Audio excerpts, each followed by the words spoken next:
Let's call it what it is, a revolution in sneakers. The moment Caitlin Clark's preseason return to Carver Hockey Arena was announced, chaos followed. In just 37 minutes, 14,000 seats vanished. Not just sold out, obliterated. And this wasn't the Final Four. This wasn't a championship. This was a preseason exhibition game. But when Clark's name is on the marquee, the script flips. Scalpers couldn't keep up. Servers crashed. Resale platforms lit up with $45,000 courtside listings. Yes, $45,000.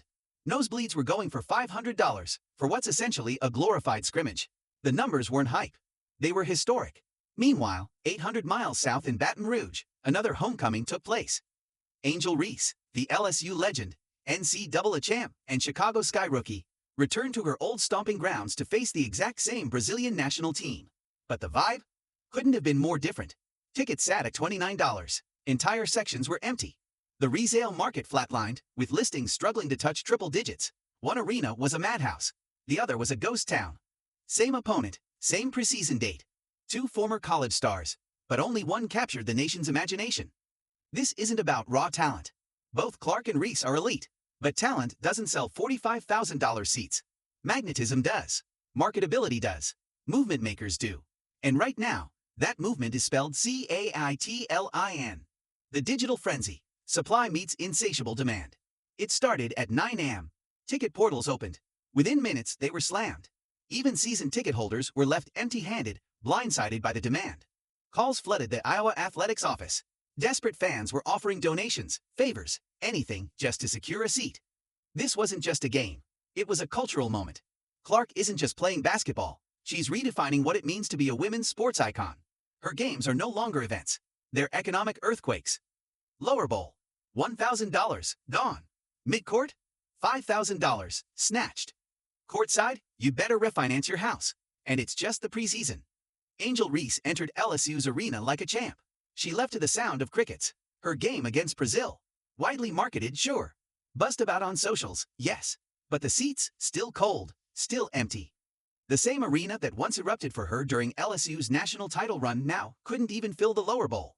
No resale frenzy. No server crashes, just silence. This wasn't a scheduling issue.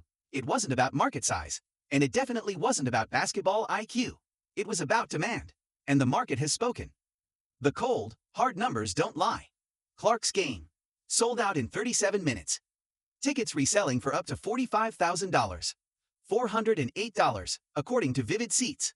More expensive than the Iowa vs. LSU championship game last season. Digital platforms crashed under pressure. Ticket sales up 120% for Indiana Fever preseason. Unsold seats at $29. Resale listings failed to break $100 in most cases. Entire sections left vacant in her own former college arena. $8,000 joke listings no one took seriously. No digital crashes.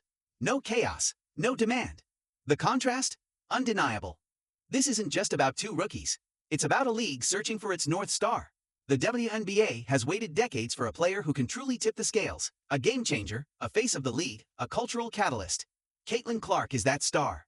The question now isn't if she's the future. It's whether the WNBA is ready to build around her, and fast. Because here's the brutal truth. Viral clips don't sell out arenas.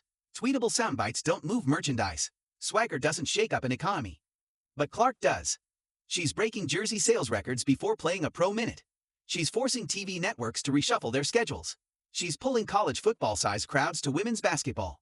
Meanwhile, Reese, despite her accolades, her social following, her brand, still hasn't proven she can fill seats.